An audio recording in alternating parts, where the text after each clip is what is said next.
Hey, what's up guys? My name's Jacob, this is my friend John, and today we're going to be talking to you about the dimensions, lengths, types of stems.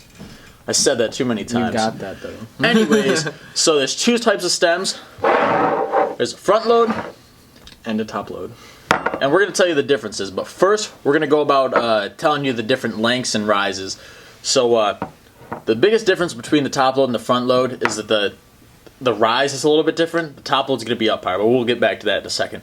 So the dimensions are going to be reach and rise. So your reach is apart from the middle of the stem to the middle of the bars, where the bars go. Yep. So that's going to be your reach. The further out the reach is going to be a little more controlled, where it comes in a little bit tighter, your reach is a little bit smaller. It's going to be more twitchy, bars are going to spin easier.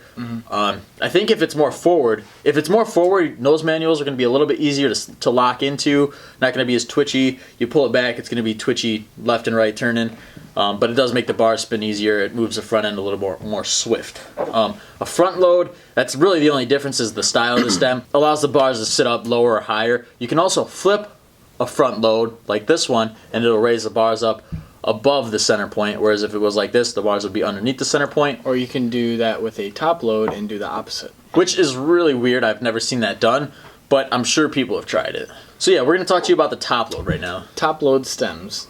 The only stem I've ever ran in my entire life. Top load.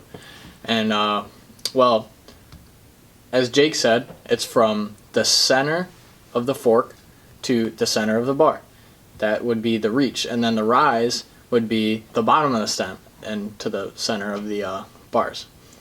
And top load is usually for somebody who wants to run their bars a little higher, and usually somebody who's possibly a little taller. Front load. And when we say top load and front load, it's the way that the bullets go in, the way that the front cap goes in. This one comes in the front, and whereas that one on the top. is on the top. So there's not much difference in the reach in front load and a top load.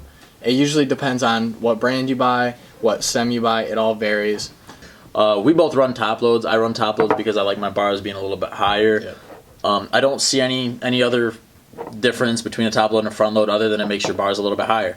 It doesn't make it more responsive having a top load or a front load.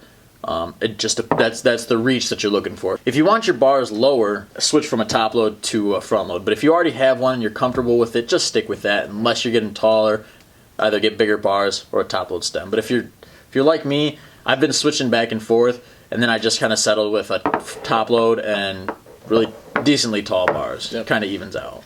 Remember, it's all preference. Whatever you're comfortable with, whatever you like to ride, whatever feels better, whatever fits your style of riding, that's what you should get. So that is the difference between a top load, a front load. That tells you a little bit about the dimensions of a stem. I'm Jacob Hager.